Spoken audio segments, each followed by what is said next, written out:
राबिया सैफी के साथ जो दुष्कर्म करने के बाद निर्मम हत्या हुई, आज हम लोग इनके माँ बापों से मिले। इन माँ बापों ने तो चौंकाने वाला की बातें बताई। उसने ये बताया कि जो निजामुद्दीन नाम का लड़का है जिसने सरेंडर किया और ये झूठ कहा कि ये मेरी बीवी थी और मैंने इसको मार दिया और काट दिया। सच्चाई ये है कि सिविल डिफेंस में काम करने वाला पूरा एक गिरोह है और उनके माँ बाप ने बाकायदा दो तो नाम लिए हैं, एक ज्योति लड़की है और एक रविंद्र मेहरा लड़का है और उसके और बहुत सारे साथी हैं।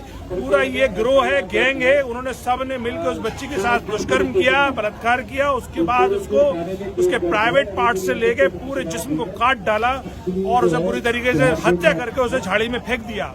और वहाँ का जो एसएचओ है उसने माँ बाप का बयान भी नहीं लिया और अपनी मर्जी से एफआईआर लिख दी। और एसएचओ ने वहाँ के ये कहा कि देखो तुम किसी से फोन मत करवाना, हम अपनी तरफ से आपका काम बहुत बढ़िया कर देंगे। सच्चाई ये है कि लड़की के माँ बाप का बयान तक नहीं लिया गया। दूसरी बात, ये जो अरविंद केजरीवाल जो ढिंडोरा पीटते हैं सिविल डिफेंस के नाम से कि दिल्ली के लोगों को सुरक्षा दिलाएंगे, सच्चाई ये है कि खुद सिविल डिफेंस की महिलाएं सुरक्षित नहीं है और उनके साथ इस तरह का हत्या हो रहा है। दूसरा, ये नेक्सस एक पूरा गिरोह है। सवाल अब यहाँ पे जांच का है कि आखिर डीएम के ऑफिस में काम करने वाली 21 वर्षीय राबिया सैफी जब सेफ नहीं है तो दिल्ली की आम महिला कैसे सेफ है। इसी के चलते दिल्ली मजलिस ने आज अपने पूरे लीगल सेल यानी पूरी टीम, एडवोकेट रुखसार साहब और जो दूसरे एडवोकेट है उनके साथ आज हम यहाँ पहुंचे और हमने इनसे बात की और हमने इनको यकीन दिलाया कि दिल्ली मजलिस आपके साथ पूरी तरह से खड़ी हुई है, लीगल हेल्प भी देगी, हमारे कार्यकर्ता भी आपके साथ रहेंगे और चाहे जंतर मंतर हो या सिविल डिफेंस ऑफिस हो या यहाँ पर उनके घर पे जहाँ पे भी हमारी जरूरत होगी मजलिस आपके साथ खड़ी रहेगी। और दिल्ली सरकार से हम आखिर में दो मांगे रखते हैं। एक तो लड़की के माँ बाप जिनको बता रहे हैं कि जो इस ग्रुप में शामिल हैं उस पूरे गिरोह का गिरफ्तार किया जाए, उनको फांसी पे तुरंत लटकाया जाए और जल्द से फास्ट ट्रैक कोर्ट में केस चलाकर उनको जल्द से जल्द सजा दी जाए।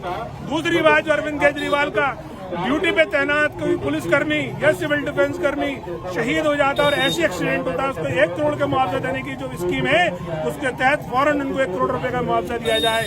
और ये भी सवाल है कि आखिर जब कोई दलित या मुसलमान का जब इस तरह का हाल होता है, जैसे गुड़िया वाल्मीकि का केस हुआ, ऐसी ये भी केस हो गया, इसमें आखिर सरकार देर क्यों करती है? अभी तक सरकार का कोई नुमाइंदा क्यों नहीं आया? और वो जो दूसरे बड़े वाले हैं जो बेटी बचाओ बेटी पढ़ाओ का जो नारा देते हैं, उस नारे का क्या हुआ? कहाँ है मोदी जी या मोदी जी के गृह मंत्री अमित शाह? आखिर उनकी नाक के नीचे देश की राजधानी में इस तरह के काम हो रहे हैं। हम तो ये समझे थे कि सिर्फ निर्भया कांड होकर दिल्ली सुधर जाएगी, लेकिन ये अब आए दिन रोजाना निर्भया जैसे और निर्भया से भी ज्यादा खतरनाक कांड हो रहे हैं। इसने पूरी दिल्ली को शर्मसार कर दिया है, पूरे दुनिया में हिंदुस्तान की नाक कटा दी है। अब यहाँ चाहिए अरविंद केजरीवाल को और अमित शाह को कि इस दिल्ली को सुधारें और जल्द से जल्द इसके लिए कार्रवाई करें। ये मजलिस की डिमांड है। लड़की का मर्डर हुआ, अल्फा दिल्ली से बाहर हुआ, सभी का बात में हुआ।